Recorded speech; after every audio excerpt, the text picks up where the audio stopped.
Very good morning students. Today we will discuss the relative density. ठीक है, आज हम जो टॉपिक स्टडी करेंगे वो क्या होता है relative density. Before proceeding this relative density, first of all we understand that what is the density. Density के बारे में हम लोग पहले भी पढ़ चुके हैं. Density होती क्या चीज है, ठीक है? तो density देखो, density is nothing but it is the mass per unit volume. ठीक है, कि एक यूनिट वॉल्यूम के अंदर हमारा कितना मास आता है इसको थोड़ा अंडरस्टैंड करते हैं. तो देखो यहाँ पे मेरे पास एक मान लो रेक्टेंगल शेप में स्क्वायर शेप में एक बॉडी है, ठीक है, जिसके डायमेंशंस जो है 10 सेंटीमीटर एंड 10 सेंटीमीटर. क्या डायमेंशंस है इसके? 10 एंड 10 सेंटीमीटर. ठीक है, तो मेरे को पूरी बॉडी का मास जो वो 100 ग्राम दिया हुआ है. तो मेरे को बोला जाता है कि एक यूनिट मास, ठीक है, मास पर यूनिट वॉल्यूम. यहाँ पे मैं मास पर यूनिट एरिया ले लेता हूँ क्योंकि हम एक स्क्वायर फॉर्म मान रहे हैं. तो यहाँ पे मैं क्या कंसीडर कर लेता हूँ मास पर यूनिट एरिया. ठीक है, तो मेरे को बोला जाता है कि एक यूनिट एरिया के अंदर मास निकालो इसका कितना आता है, जिसके डायमेंशन दिए हुए हैं 10 एंड 10 सेंटीमीटर. तो एक यूनिट एरिया के अंदर का मतलब क्या होता है, जैसे मैं 1 सेंटीमीटर इस तरफ ले लूंगा, यहाँ से लेके यहाँ तक 1 सेंटीमीटर और 1 सेंटीमीटर ऊपर की तरफ ले लूंगा. ठीक है, तो ये क्या बना मेरे पास यूनिट एरिया. ये जो एरिया मेरे पास फॉर्म हो रहा है इस एरिया को हम क्या बोलते हैं, यूनिट एरिया. यूनिट एरिया, ठीक है. तो इस यूनिट एरिया के अंदर कितना मास आएगा वो चीज हम लोगों को कैलकुलेट करनी है. तो कैसे निकालेंगे हम इस चीज को, डेंसिटी को कैसे निकाला जाता है. तो देखो हमारे पास हम क्या करते हैं, टोटल मास देख लेते हैं. टोटल मास कितना है, 100 ग्राम है. ठीक है, वॉल्यूम की जगह हम एरिया कंसीडर कर रहे हैं. तो टोटल एरिया कितना आएगा, टोटल एरिया जो है मेरे पास बन जाएगा 10 × 10 100. दोनों को कैंसिल आउट करो, मेरे पास बन जाएगा कितना, 1. ठीक है, 1 centimetre square. So not centimetre square, it's a gram centimetre square inverse. ठीक है, तो ये क्या निकाला मैंने, इस छोटे से एरिया के अंदर जिसकी यूनिट डायमेंशंस है, ठीक है, उसका मास कितना आ रहा है, कितना मास इसके अंदर एग्जिस्ट कर रहा है. ठीक है, तो उसी चीज को हम क्या बोलते हैं, डेंसिटी. या तो इसको और सिंपल वे में देख लेते हैं. मान लो there are the number of the students. ठीक है, ये नंबर ऑफ द स्टूडेंट एक रो में बैठे हुए हैं. ठीक है, दूसरी रो में नंबर ऑफ द स्टूडेंट्स बैठे हुए हैं इस तरह से, यहां पे बैठे हुए हैं ये.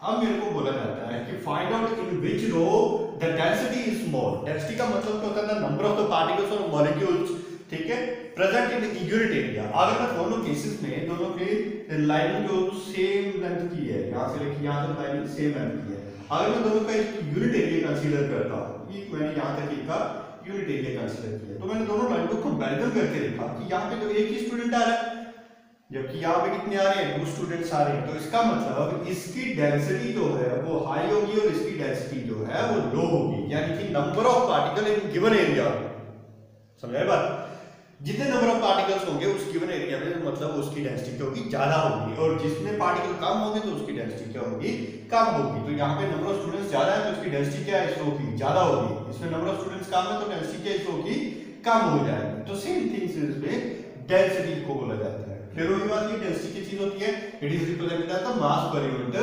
वॉल्यूम. अब देखो रिलेटिव डेंसिटी के ऊपर आ जाओ. अब हमारे पास क्या बोला हुआ है, रिलेटिव डेंसिटी के बारे में.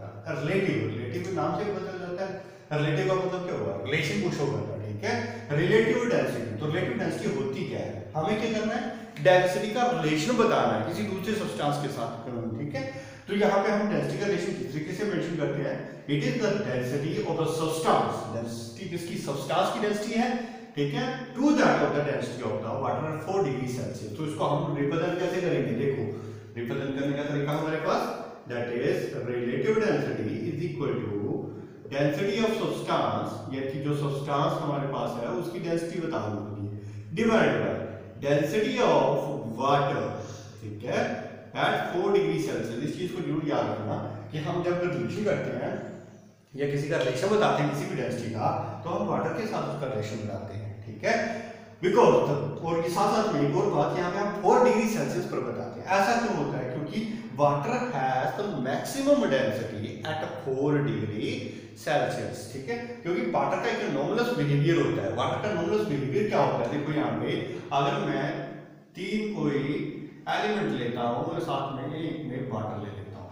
ठीक है, तो यहाँ पे मैं कर रहा हूँ, इनको हीट सप्लाई कर रहा हूँ. क्या कर रहा हूँ, इनको हीट सप्लाई करती तीनों को. ठीक है, जैसे यहाँ पे डिग्री 1 डिग्री से टेम्परेचर पहुंचेगा तो उसकी डेंसिटी जो है वो क्यों होना स्टार्ट हो जाएगी, कम होना स्टार्ट होगी। इसकी भी डेंसिटी जो वो कम होना स्टार्ट हो जाएगी एट 1 डिग्री सेल्सियस। लेकिन इसकी डेंसिटी जो वो इंक्रीज कर रही है, किसकी, वाटर की डेंसिटी। ठीक है, ये मान लेते हैं आयरन है और ये मान लेते हैं एल्यूमिनियम है। ठीक है, मैंने वो टेम्परेचर इंक्रीज किया, टेम्परेचर जब मान लो 3 डिग्री सेल्सियस पर पहुंचा, इसकी डेंसिटी और ज्यादा कम हो गई, इसकी भी डेंसिटी और ज्यादा कम हो गई, लेकिन इसकी डेंसिटी तो और बढ़ गई। यहाँ पे डेंसिटी जो है एलिमेंट की वो कम हो रही है, लेकिन वाटर की डेंसिटी जो वो बढ़ रही है। जैसे ही 4 डिग्री सेल्सियस अप्रोच करता है, ठीक है, कितना 4 डिग्री सेल्सियस अप्रोच करेगा, तो यहाँ पे क्या होगा, इसकी डेंसिटी और ज्यादा कम हो जाएगी, इसकी भी और ज्यादा कम हो जाएगी, लेकिन इसकी और ज्यादा इंक्रीज कर रही है। एनोमलस बिहेवियर है, जबकि हमारे पास कंसेप्ट ये है कि जितने भी एलिमेंट है अगर उनका हम टेम्परेचर इंक्रीज करते हैं तो डेंसिटी कम होती है, लेकिन वाटर ऐसा शो नहीं कर रहा है, वाटर की डेंसिटी हो रही है, बढ़ रही है। At 4 degree Celsius is represented the higher density. ठीक है, हाई डेंसिटी होती है तब 4 डिग्री सेल्सियस। फर्दर अगर हम टेम्परेचर को इंक्रीज करते हैं तो इनकी डेंसिटी तो ऑब्वियसली लो ही होती जाएगी, लेकिन यहां से अब वाटर की डेंसिटी फिर से कम होना स्टार्ट होती है। तो हमने यहाँ पे क्या ऑब्जर्व किया कि 4 डिग्री सेल्सियस पर वाटर की डेंसिटी जो वो मैक्सिमम है। ठीक है, तो इसी एनोमलस बिहेवियर की वजह से हम यहाँ पे जब रिलेशन ड्रॉ करते हैं डेंसिटी का तो वो वाटर के साथ करते हैं। कोई भी सब्सटेंस का अगर हम रिलेटिव डेंसिटी निकालें तो वाटर के साथ ही निकालते हैं। ठीक है, तो this one is called the relative density of the water. Clear है बात ये? अगर हम यहाँ पे इसको सीजीएस और एसआई सिस्टम में शो करना चाहते हैं तो इसको इस तरीके से करते हैं। ठीक है, CGS unit of the density of the water. ठीक है, इट इज सिंपल आपके डेंसिटी को रिप्रेजेंट करता है, किसमें, सीजीएस में रिप्रेजेंट कर रहा है। तो इसको हम किस तरीके से लेते हैं, that is density of the substance to that of the density of the water 4 degree Celsius, और 4 डिग्री सेल्सियस पर इसकी डेंसिटी होती है 1। ठीक है, तो density, relative density is equal to the density of the substance.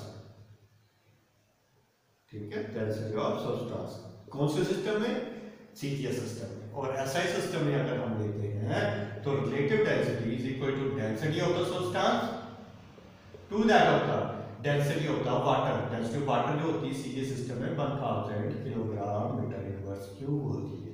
ठीक है, तो यहाँ पे हम डेंसिटी एसआई सिस्टम में ले रहे हैं। क्लियर हो गई बात है? तो इस तरीके से हम किसी की भी डेंसिटी को रिप्रेजेंट कर सकते हैं। ठीक है, तो this one is all about the relative density.